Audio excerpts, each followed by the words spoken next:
Hello friend, सत्यमेव जयते। आइए हम यहाँ पे दो टॉपिक लिए हैं और इसको हम अभी डिस्कस करेंगे और अच्छे से डिस्कस करेंगे। तो आइए समझते हैं क्या है। तो कहता है सबसे पहले हम लिए हैं छोटी आंत। छोटी आंत कहने का मतलब होता है स्मॉल इंटेस्टाइन। फिर हमने लिया है बड़ी आंत को। तो बड़ी आंत कहने का मतलब लार्ज इंटेस्टाइन होता है। ठीक है, तो आइए समझते हैं इसे। कहता है यह आहार नाल का सबसे लंबा भाग है। मतलब ये होता है ये जो आपका छोटी आंत है और बड़ी आंत जो है ये सब किसका पार्ट होता है, ये सब किसका हिस्सा होता है। तो ये सब आहार नाल का हिस्सा होता है। किसका हिस्सा होता है? तो आहार नाल का हिस्सा होता है। तो कहता है यह आहार नाल का सबसे लंबा भाग है। ये क्या है? आहार नाल का ये सबसे लंबा भाग होता है। ठीक है, उसके बाद कहता है इसकी रचना बेलनाकार होती है। बेलनाकार कहने का मतलब जैसे देखिए, बेलनाकार कहने का मतलब क्या होता है, जैसे दोनों साइड से पतला होगा और बीच में थोड़ा सा मोटा होगा, ऐसे बेलनाकार होता है। फिर कहता है इस भाग में पाचन की क्रिया पूर्ण होती है। अब जो पाचन का अपना मुख्य कार्य जो होता है पाचन, ठीक है, जो समाप्त होता है वो छोटी आंत में ही आकर होता है। मतलब भोजन का जो पूर्ण रूपेण जो पाचन होता है वो कहाँ पे होता है? तो छोटी आंत में होता है। पूर्ण रूप से पाचन कहाँ पे होता है? तो छोटी आंत में होता है। आहार नाल के इस भाग में पाचन की पूर्ण होती है। ठीक है, अब कहता है मनुष्य में इसकी लंबाई जो होती है 6 मीटर होती है। मनुष्य में इसकी लंबाई कितनी होती है? 6 मीटर। अब चौड़ाई की बात करते हैं तो चौड़ाई कितनी होती है? 2.5 सेंटीमीटर होता है। वो सेंटीमीटर है, ध्यान से समझिएगा। मतलब लंबाई जो हो जाता है वो 6 मीटर और चौड़ाई जो है वो 2.5 सेंटीमीटर होता है। फिर कहता है भिन्न भिन्न जंतुओं में छोटी आंत की जो लंबाई होती है वो अलग अलग होती है। ठीक है, अब कहता है लंबाई सामान्यतः भोजन के प्रकार पर निर्भर करता है। बात सही है, जैसे कुछ जंतु मांसाहारी होते हैं, कुछ शाकाहारी होते हैं। फिर कहता है शाकाहारी जंतुओं में इसकी लंबाई अधिक होती है। शाकाहारी जंतुओं में अधिक होती है। तो भाई अधिक क्यों होती है? तो क्योंकि ये जो शाकाहारी जंतु होते हैं वो क्या होते हैं, जैसे उनको सेलुलोज का पाचन ठीक से हो सके। ठीक है, जो सेलुलोज होता है उसका पाचन ठीक रूप से हो पाए, इसलिए उसका लंबाई जो होता है वो बड़ा होता है। ठीक है, मांसाहारी जंतुओं में पाचन अपेक्षाकृत सरल होता है। ठीक है, इसलिए मांसाहारी जंतुओं में इसकी जो छोटी आंत जो होती है इसकी लंबाई क्या होती है? कम होती है। ये बात क्लियर हो गया होगा। एक बार फिर से मैं रिकॉल करवाना चाहूँगा। और देखिए छोटी आंत क्या होती है? तो छोटी आंत जो होती है ये आहार नाल का सबसे लंबा भाग होता है। ठीक है, और इसकी जो संरचना होती है, मतलब इसका जो बनावट होता है वो क्या होता है? बेलनाकार होता है। ठीक है, उसके बाद इसका जो लंबाई होता है वो 6 मीटर होता है। फिर इसका चौड़ाई जो होता है वो 2.5 सेंटीमीटर होता है। ये क्लियर हो गया होगा। फिर कहता है अलग अलग जंतु मतलब भिन्न भिन्न जंतुओं में इसकी लंबाई, छोटी आंत की लंबाई जो होती है वो अलग अलग होती है। अब अलग अलग क्यों होगा? तो अलग अलग इसलिए होता है क्योंकि जितने भी जंतु हैं वे उनका जो भोजन जो होता है वो क्या है? अलग अलग होता है। जैसे कुछ मांसाहारी जंतु होते हैं, कुछ शाकाहारी जंतु होते हैं। ठीक है, तो शाकाहारी जंतुओं में जो होती है छोटी आंत की लंबाई वो क्या होती है? वो बड़ी होती है। बड़ी इसलिए होती है क्योंकि उन्हें क्या है? सेलुलोज का पाचन करना होता है। फिर मांसाहारी जंतु जो आते हैं तो मांसाहारी जंतु में इसकी लंबाई क्या होती है? छोटी होती है, मतलब कम होती है। छोटी आंत की लंबाई जो होती है वो कम होती है। किसमें? तो मांसाहारी जंतु में, क्योंकि उनका पाचन क्या होता है? वो सरल होता है, इसलिए ऐसा होता है। तो उम्मीद करते हैं आपको छोटी आंत समझ में आ गया होगा। अब बात करते हैं बड़ी आंत की, यानी कि लार्ज इंस्टेंटाइन की। ठीक है, तो आइए समझते हैं। ये अपना है लार्ज इंस्टेंटाइन। ठीक है, कहता है छोटी आंत आहार नाल के अगले भाग की बड़ी आंत में खुलती है। अब जैसे देखिए अपना जो छोटी आंत जो है, ठीक है, वहां पे तो भोजन का पूर्ण रूपेण से पाचन हो ही जाता है।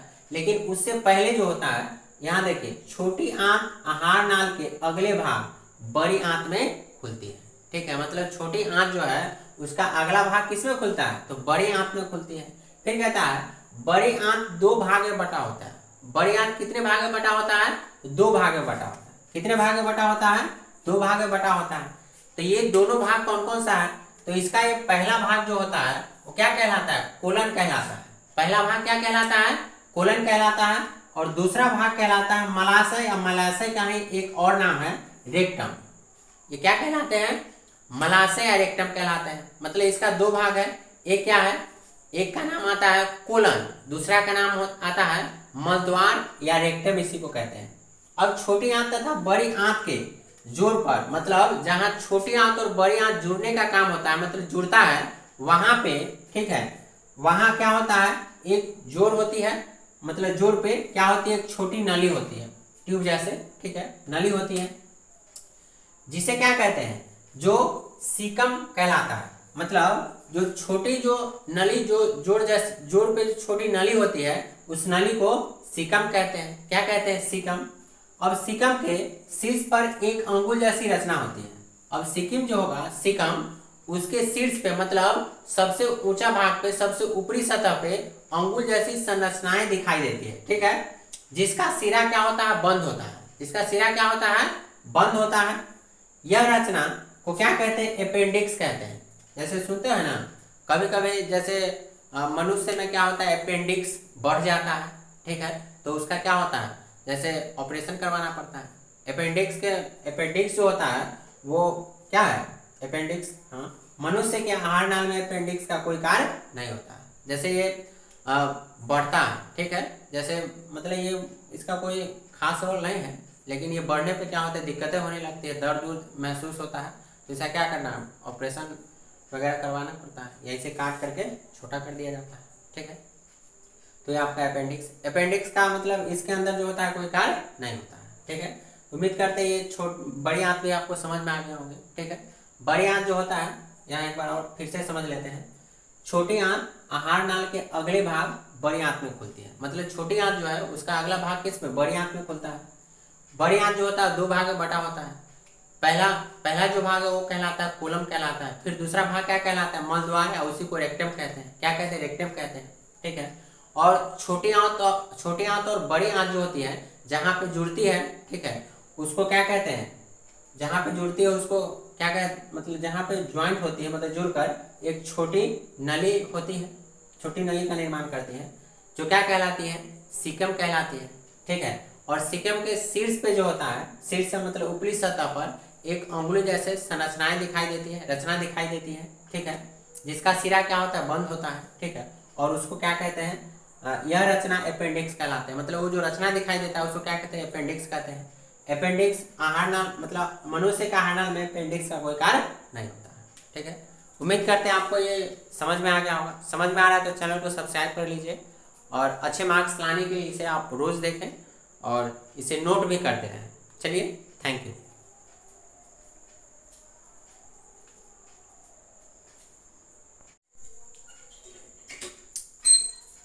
हेलो फ्रेंड, सत्यमेव जयते। आइए हम यहाँ पे दो टॉपिक लिए हैं और इसको हम अभी डिस्कस करेंगे और अच्छे से डिस्कस करेंगे। तो आइए समझते हैं क्या है। तो कहता है सबसे पहले हम लिए हैं छोटी आंत। छोटी आंत कहने का मतलब होता है स्मॉल इंटेस्टाइन। फिर हमने लिया है बड़ी आंत को, तो बड़ी आंत कहने का मतलब लार्ज इंटेस्टाइन होता है, ठीक है। तो आइए समझते हैं इसे। कहता है यह आहार नाल का सबसे लंबा भाग है।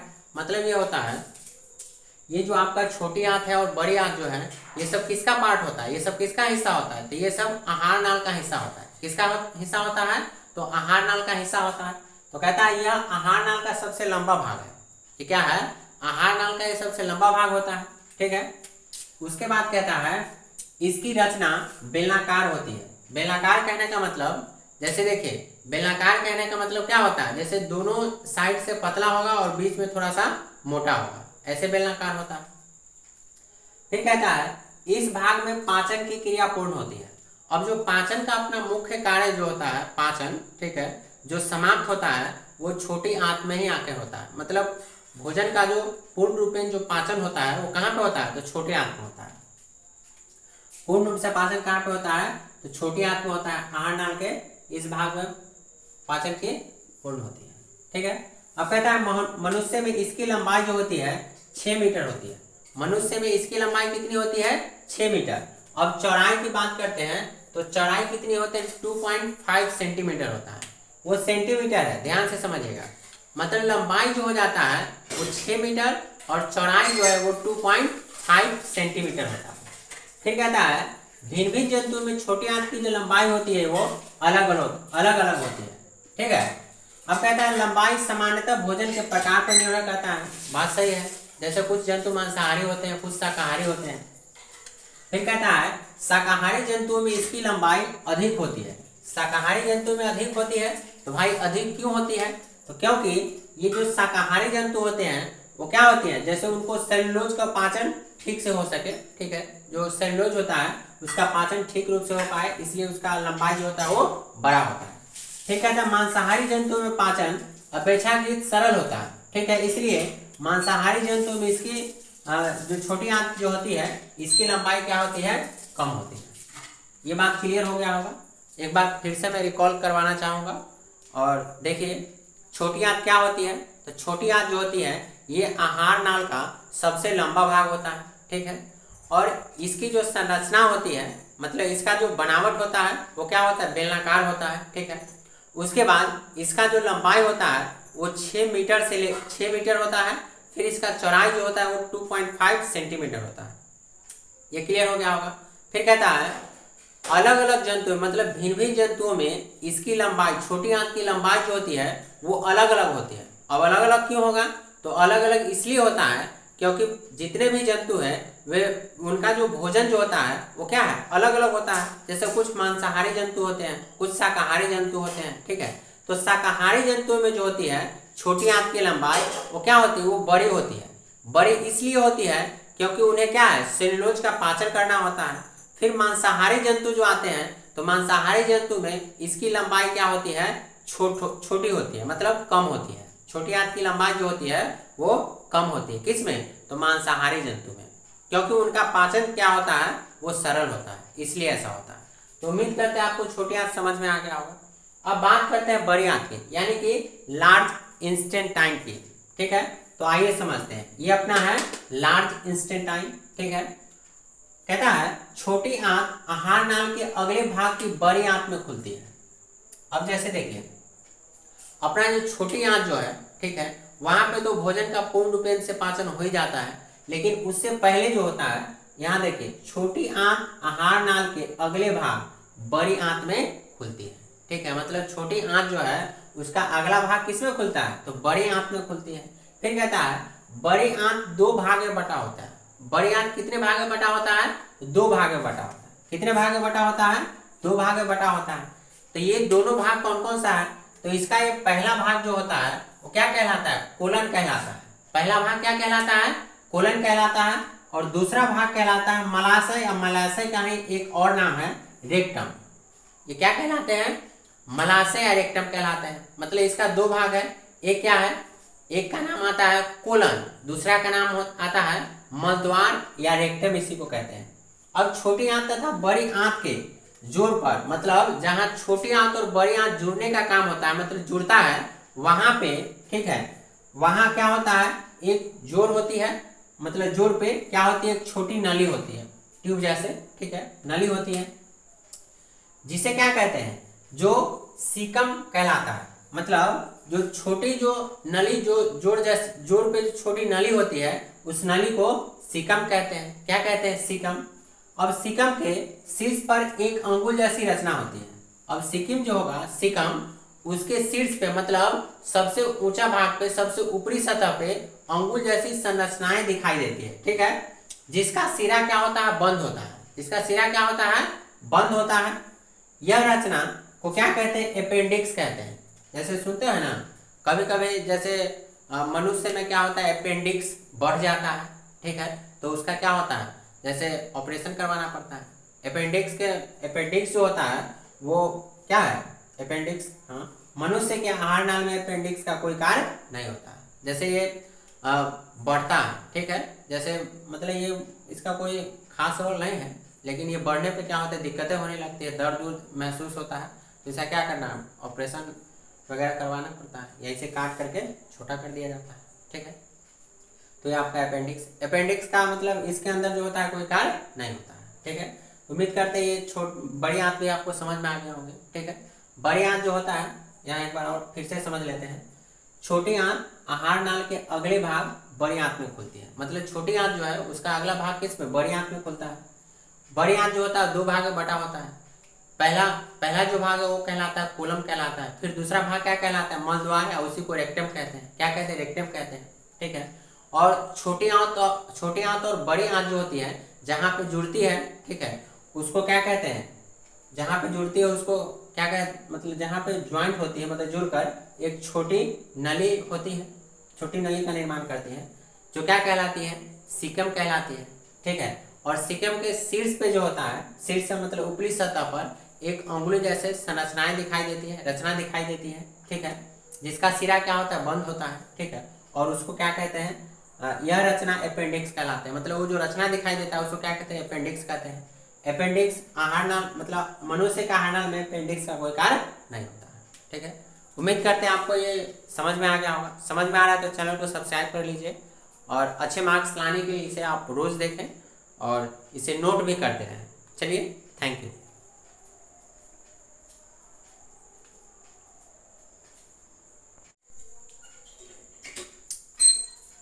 हेलो फ्रेंड, सत्यम जयते हैं। आइए हम यहाँ पे दो टॉपिक लिए हैं और इसको हम अभी डिस्कस करेंगे और अच्छे से डिस्कस करेंगे। तो आइए समझते हैं क्या है। तो कहता है सबसे पहले हम लिए हैं छोटी आंत। छोटी आंत कहने का मतलब होता है स्मॉल इंटेस्टाइन। फिर हमने लिया है बड़ी आंत को, तो बड़ी आंत कहने का मतलब लार्ज इंटेस्टाइन होता है, ठीक है। तो आइए समझते हैं इसे। कहता है यह आहार नाल का सबसे लंबा भाग है। मतलब ये होता है, ये जो आपका छोटी आंत है और बड़ी आंत जो है, ये सब किसका पार्ट होता है, ये सब किसका हिस्सा होता है, तो ये सब आहार नाल का हिस्सा होता है। किसका हिस्सा होता है, तो आहार नाल का हिस्सा होता है। तो कहता है यह आहार नाल का सबसे लंबा भाग है। ये क्या है, आहार नाल का ये सबसे लंबा भाग होता है, ठीक है। उसके बाद कहता है इसकी रचना बेलनाकार होती है। बेलनाकार कहने का मतलब, जैसे देखिए, बेलनाकार कहने का मतलब क्या होता है, जैसे दोनों साइड से पतला होगा और बीच में थोड़ा सा मोटा होगा, ऐसे बेलनाकार होता है। फिर कहता है इस भाग में पाचन की क्रिया पूर्ण होती है। अब जो पाचन का अपना मुख्य कार्य जो होता है, पाचन, ठीक है, जो समाप्त होता है वो छोटी आंत में ही आके होता है। मतलब भोजन का जो पूर्ण रूपेण जो पाचन होता है वो कहाँ पे होता है, तो छोटी आंत में होता है। पूर्ण रूप से पाचन कहाँ पे होता है, तो छोटी आंत में होता है। आहार नाल के इस भाग में पाचन की पूर्ण होती है, ठीक है। अब कहता है मनुष्य में इसकी लंबाई जो होती है 6 मीटर होती है। मनुष्य में इसकी लंबाई कितनी होती है, 6 मीटर। अब चौड़ाई की बात करते हैं तो चौड़ाई कितनी होती है, 2.5 सेंटीमीटर होता है। वो सेंटीमीटर है, ध्यान से समझिएगा। मतलब लंबाई जो हो जाता है वो 6 मीटर और चौड़ाई जो है वो 2.5 सेंटीमीटर होता है। फिर कहता है भिन्न भिन्न जंतुओं में छोटी आंत की जो लंबाई होती है वो अलग अलग होती है, ठीक है। अब कहता है लंबाई सामान्यतः भोजन के प्रकार पर निर्भर करता है। बात सही है, जैसे कुछ जंतु मांसाहारी होते हैं, कुछ शाकाहारी होते हैं। फिर कहता है शाकाहारी जंतुओं में इसकी लंबाई अधिक होती है। शाकाहारी जंतुओं में अधिक होती है, तो भाई अधिक क्यों होती है, तो क्योंकि ये जो शाकाहारी जंतु होते हैं वो क्या होती है, जैसे उनको सेलुलोज का पाचन ठीक से हो सके, ठीक है, जो सेलुलोज होता है उसका पाचन ठीक रूप से हो पाए, इसलिए उसका लंबाई जो होता है वो बड़ा होता है। ठीक है, तो मांसाहारी जंतुओं में पाचन अपेक्षाकृत सरल होता है, ठीक है, इसलिए मांसाहारी जंतुओं में इसकी जो छोटी आंत जो होती है इसकी लंबाई क्या होती है, कम होती है। ये बात क्लियर हो गया होगा। एक बार फिर से मैं रिकॉल करवाना चाहूँगा। और देखिए छोटी आंत क्या होती है, तो छोटी आंत जो होती है ये आहार नाल का सबसे लंबा भाग होता है, ठीक है। और इसकी जो संरचना होती है, मतलब इसका जो बनावट होता है वो क्या होता है, बेलनाकार होता है, ठीक है। उसके बाद इसका जो लंबाई होता है वो 6 मीटर होता है। फिर इसका चौड़ाई जो होता है वो 2.5 सेंटीमीटर होता है। ये क्लियर हो गया होगा। फिर कहता है अलग अलग जंतु, मतलब भिन्न भिन्न जंतुओं में इसकी लंबाई, छोटी आंत की लंबाई जो होती है वो अलग अलग होती है। अब अलग अलग क्यों होगा, तो अलग अलग इसलिए होता है क्योंकि जितने भी जंतु हैं वे, उनका जो भोजन जो होता है वो क्या है, अलग अलग होता है। जैसे कुछ मांसाहारी जंतु होते हैं, कुछ शाकाहारी जंतु होते हैं, ठीक है। तो शाकाहारी जंतुओं में जो होती है छोटी आंत की लंबाई वो क्या होती है, वो बड़ी होती है। बड़ी इसलिए होती है क्योंकि उन्हें क्या है, सेलुलोज का पाचन करना होता है। फिर मांसाहारी जंतु जो आते हैं, तो मांसाहारी जंतु में इसकी लंबाई क्या होती है, छोटी होती है, मतलब कम होती है। छोटी आंत की लंबाई जो होती है वो कम होती है, किसमें, तो मांसाहारी जंतु में, क्योंकि उनका पाचन क्या होता है, वो सरल होता है, इसलिए ऐसा होता है। तो उम्मीद करते हैं आपको छोटी आंत समझ में आ गया होगा। अब बात करते हैं बड़ी आंत की, यानी कि लार्ज इंस्टेंटाइन की, ठीक है। तो आइए समझते हैं। ये अपना है लार्ज इंस्टेंटाइन, ठीक है। कहता है छोटी आंत आहार नाल के अगले भाग की बड़ी आंत में खुलती है। अब जैसे देखिए अपना जो छोटी आंत जो है, ठीक है, वहां पे तो भोजन का पूर्ण रूपेण से पाचन हो ही जाता है, लेकिन उससे पहले जो होता है, यहाँ देखिए छोटी आंत आहार नाल के अगले भाग बड़ी आंत में खुलती है। ठीक है, मतलब छोटी आंत जो है उसका अगला भाग किसमें खुलता है, तो बड़ी आंत में खुलती है। फिर कहता है बड़ी आंत दो भाग में बटा होता है। बड़ी आंत कितने भाग में बटा होता है, दो भाग में बटा होता है। कितने भाग में बटा होता है, दो भाग में बटा होता है। तो ये दोनों भाग कौन कौन सा है, तो इसका ये पहला भाग जो होता है वो क्या कहलाता है, कोलन कहलाता है। पहला भाग क्या कहलाता है, कोलन कहलाता है। और दूसरा भाग कहलाता है मलाशय, या मलाशय का ही एक और नाम है रेक्टम। ये क्या कहलाते हैं, मलाशय या रेक्टम कहलाते हैं। मतलब इसका दो भाग है, एक क्या है, एक का नाम आता है कोलन, दूसरा का नाम आता है मलद्वार या रेक्टम, इसी को कहते हैं। अब छोटी आंत तथा बड़ी आंत के जोड़ पर, मतलब जहां छोटी आंत और बड़ी आंत जुड़ने का काम होता है, मतलब जुड़ता है, वहां पे, ठीक है, वहां क्या होता है, एक जोड़ होती है, मतलब जोड़ पे क्या होती है, एक छोटी नली होती है, ट्यूब जैसे, ठीक है, नली होती है, जिसे क्या कहते हैं, जो सीकम कहलाता है। मतलब जो छोटी जो नली, जो जोड़ पे जो छोटी नली होती है, उस नली को सीकम कहते हैं। क्या कहते हैं, सीकम। अब सीकम के शीर्ष पर एक अंगुल जैसी रचना होती है। अब सिक्किम जो होगा, सीकम, उसके शीर्ष पे, मतलब सबसे ऊंचा भाग पे, सबसे ऊपरी सतह पे अंगुल जैसी संरचनाएं दिखाई देती है। ठीक है, जिसका सिरा क्या होता है, बंद होता है। जिसका सिरा क्या होता है, बंद होता है। यह रचना को क्या कहते हैं, अपेंडिक्स कहते हैं। जैसे सुनते हैं ना कभी कभी, जैसे मनुष्य में क्या होता है, अपेंडिक्स बढ़ जाता है, ठीक है, तो उसका क्या होता है, जैसे ऑपरेशन करवाना पड़ता है। अपेंडिक्स जो होता है वो क्या है, अपेंडिक्स, हाँ, मनुष्य के आहार नाल में अपेंडिक्स का कोई कार्य नहीं होता है। जैसे ये बढ़ता है, ठीक है, जैसे मतलब ये इसका कोई खास रोल नहीं है, लेकिन ये बढ़ने पे क्या होता है, दिक्कतें होने लगती है, दर्द महसूस होता है, तो इसे क्या करना है, ऑपरेशन वगैरह करवाना पड़ता है, या इसे काट करके छोटा कर दिया जाता है। ठीक है, तो ये आपका अपेंडिक्स का मतलब इसके अंदर जो होता है कोई कार्य नहीं होता है। ठीक है, उम्मीद करते हैं ये बड़ी आंत भी आपको समझ में आ गया होंगे। ठीक है, बड़ी आंत जो होता है, यहाँ एक बार और फिर से समझ लेते हैं। छोटी आंत आहार नाल के अगले भाग बड़ी आंत में खुलती है। मतलब छोटी आंत जो है उसका अगला भाग किस में, बड़ी आंत में खुलता है। बड़ी आंत जो होता है दो भाग में बटा होता है। पहला जो भाग है वो कहलाता है कोलम कहलाता है। फिर दूसरा भाग क्या कहलाता है, मलद्वार, या उसी को रेक्टम कहते हैं। क्या कहते हैं, रेक्टम कहते हैं। ठीक है, और छोटी आंत और बड़ी आंत जो होती है, जहाँ पे जुड़ती है, ठीक है, उसको क्या कहते हैं, जहाँ पे जुड़ती है उसको क्या कहते, मतलब जहाँ पे ज्वाइंट होती है, मतलब जुड़कर एक छोटी नली होती है, छोटी नली का निर्माण करती है, जो क्या कहलाती है, सीकम कहलाती है। ठीक है, और सीकम के शीर्ष पे जो होता है, शीर्ष से मतलब ऊपरी सतह पर एक अंगुली जैसे संरचनाएं दिखाई देती है, रचना दिखाई देती है। ठीक है, जिसका सिरा क्या होता है, बंद होता है। ठीक है, और उसको क्या कहते हैं, यह रचना अपेंडिक्स कहलाते हैं। मतलब वो जो रचना दिखाई देता है उसको क्या कहते हैं, अपेंडिक्स कहते हैं। अपेंडिक्स आहार नाल, मतलब मनुष्य का आहार नाल में अपेंडिक्स का कोई कार्य नहीं होता है। ठीक है, उम्मीद करते हैं आपको ये समझ में आ गया होगा। समझ में आ रहा है तो चैनल को सब्सक्राइब कर लीजिए, और अच्छे मार्क्स लाने के लिए इसे आप रोज देखें और इसे नोट भी करते रहें। चलिए, थैंक यू।